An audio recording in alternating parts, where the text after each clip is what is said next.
PKI itu nyata, PKI Gaya Baru, oleh Anton Permana dari Tanhana Dharma Manggaraga Institute. Di era Orde Lama, sebelum pemberontakan, PKI memainkan propaganda adu domba untuk menguras habis energi bangsa Indonesia, memanfaatkan tangan Soekarno selaku presiden, hingga lahirlah perang dengan DITI, PRRI, Parnesta, hingga operasi Ganyang Malaysia. Padahal, sebelumnya, mereka semua adalah rekan-rekan seperjuangan Soekarno semasa perang merebut kemerdekaan. Tidak cukup di situ. Dengan fitnah sistematis Parpol Masyumi, HMI dibubarkan. Buya Hamka sebagai tokoh agama karismatik dipenjara tanpa pengadilan. Sampai pada puncaknya, 7 orang jenderal TNI nasionalis dibunuh. Setelah clear semua, yaitu tokoh kelompok yang dianggap akan menjadi batu sandungan disikat, barulah PKI ini melakukan kudeta, mengganti ideologi negara Pancasila dengan komunisme, atau yang kita kenal dengan Gerakan 30 September. Namun alhamdulillah, semua bisa ditumpas dengan sigap atas kekompakan TNI bersama masyarakat dan ulama. Rakyat bersama TNI, ulama, kiai, santri, GP Ansor, PII, dan para pemuda mahasiswa nasionalis baik dari kami dan KAPI bersama-sama bahu-membahu menumpas PKI dimanapun mereka saat itu berada. Namun hari ini, mereka bangkit kembali dan sudah tampil di mana-mana. Tentu dengan persiapan yang lebih matang. Kegagalan 1926, 1948, dan 1965 akan mereka balas tuntas saat ini. Semua lini sudah mereka kuasai.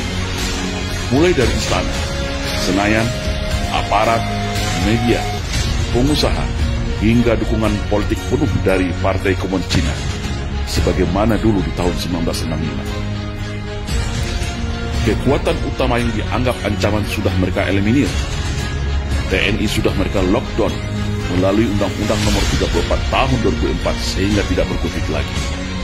Agama Islam sebagai mayoritas di negeri ini telah mereka nistakan dan framing seolah jahat menakutkan dengan isu radikalisme dan anti kebinekaan.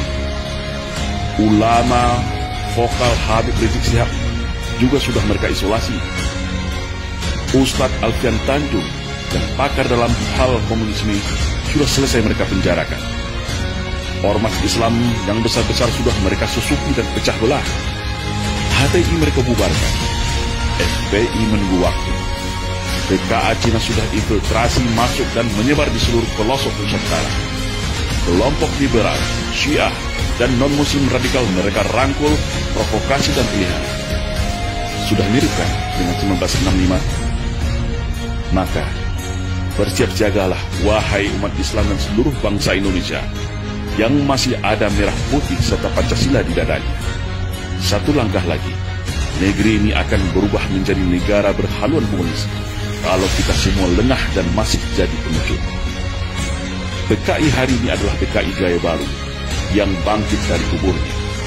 Komunisme Gaya Baru yang siap secara sistematis dan bertahap merubah Indonesia untuk berhaluan komunis. Hari ini mereka katakan negara tak butuh agama, cukup Pancasila saja. Setelah itu, bisa saja mereka bilang negara tak butuh Pancasila, cukup toleransi saja. Itulah siasat ala komunis, halus, sistematis, dan agitatif. Tidak ada kata mati dalam sebuah ideologi. Ibarat sawah dan ladang, ketika kemarau mungkin akan kering menjadi semak belukar. Tetapi ketika kembali disirami air, diberi pupuk, maka padi dan tanaman itu pun akan kembali tumbuh dengan subur.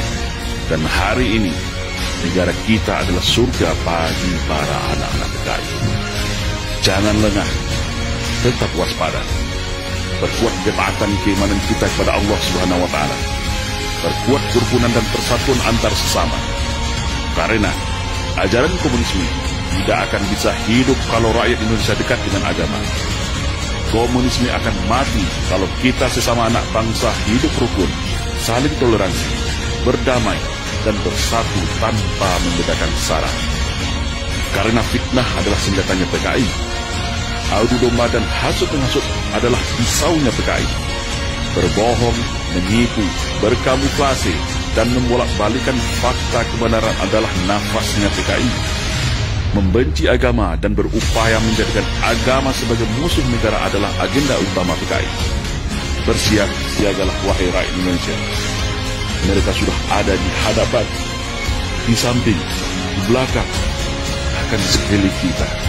Dan ingatlah, jika ada yang mengatakan bahwa komunisme itu sudah mati dan tidak ada lagi, maka hati-hatilah, mereka itulah komunisme, atau minimal korban dari hasil cuci otak kader-kader komunis yang gemuk dan oportunis. Waspada.